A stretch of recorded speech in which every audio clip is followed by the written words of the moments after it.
Okay, let's dive right in. We're going to deconstruct one of the biggest myths out there, this whole idea of confidence. We're drawing from Russ Harris's fantastic book, The Confidence Gap, to figure out how we can stop waiting for confidence and actually start building it. Come on, be honest. How many times have you said this to yourself? I'll apply for that job, when I feel more confident. Or I'll start that creative project once I feel a bit more ready. It's such a common thought, right? It's this holding pattern that so many of us get stuck in. Well, there's actually a name for that exact feeling. Harris calls it the confidence trap. And it's basically this mistaken belief that the feeling of confidence has to show up before we can ever take the actions that matter to us. And this right here, this is the big idea that flips the entire script. The actions have to come first, and then, eventually, the feelings follow. For so long, we've had it completely backwards. Confidence isn't something you just find lying around. It's something you actively build. So let's really break down this trap. Why do we fall into it so easily? Well, it turns out it's fueled by some really common and very human reasons for feeling a lack of confidence to begin with. What's so interesting here is how all these things feed into each other, creating this vicious cycle. We set these super high expectations, right? Then we beat ourselves up with harsh self-judgment when we don't meet them. That just makes us totally preoccupied with the fear of failing again. And of course, if you're new to something, a lack of experience or skills just makes it all feel 10 times worse. Sound familiar? Okay, so if waiting for the feeling is the trap, what's the escape plan? Well, it's all about flipping the sequence. This is the big reversal we've been talking about. Action has to come before the feeling.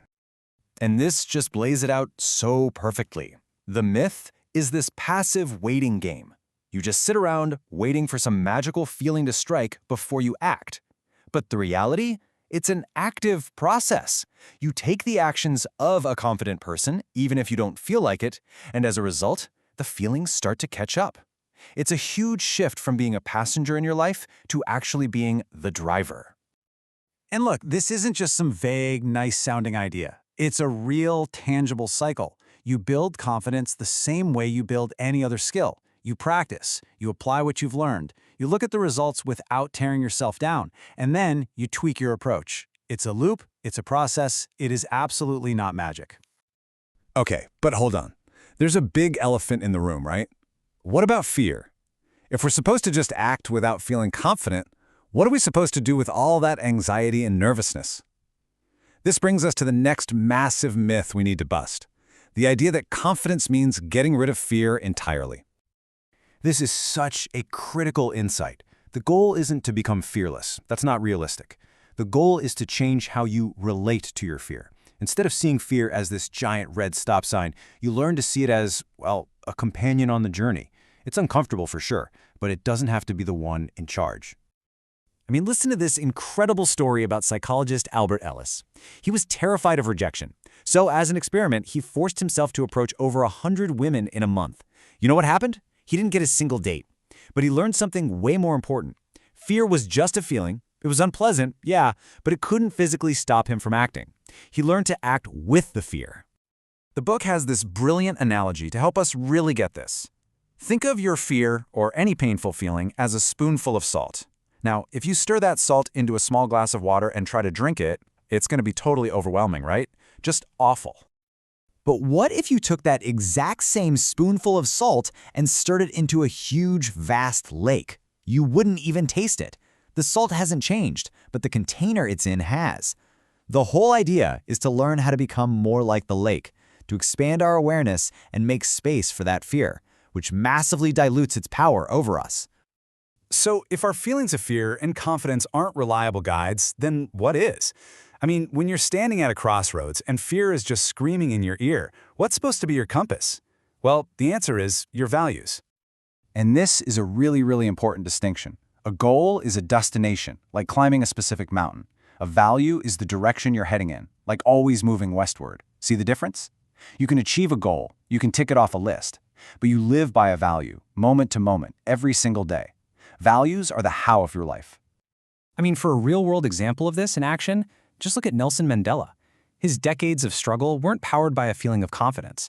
They were powered by his deeply held values: freedom, equality, justice. This quote says it all.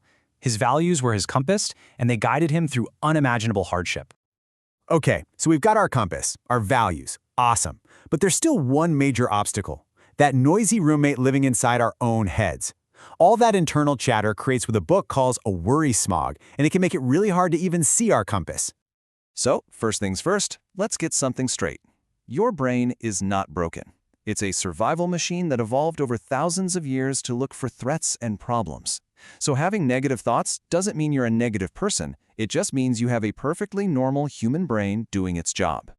See, the thoughts themselves aren't the real enemy. The problem is what Harris calls fusion. That's when we get completely tangled up and stuck to our thoughts, believing them as if they're the absolute truth. And that is what creates the worry smog. A fog so thick we can't even see the values that we're trying to live by. So how do we clear away that smog? The solution is a practice called diffusion. It's all about unhooking yourself. You just notice your thoughts like, there's my mind telling me I'm going to fail again. You see them for what they are, just words and pictures floating by. You acknowledge them, and then you gently bring your focus back to what you're actually doing in the here and now. So when you start putting all these pieces together, acting before you feel ready, making room for fear, letting your values be your guide, and unhooking from that mental chatter, you start to play a completely new game.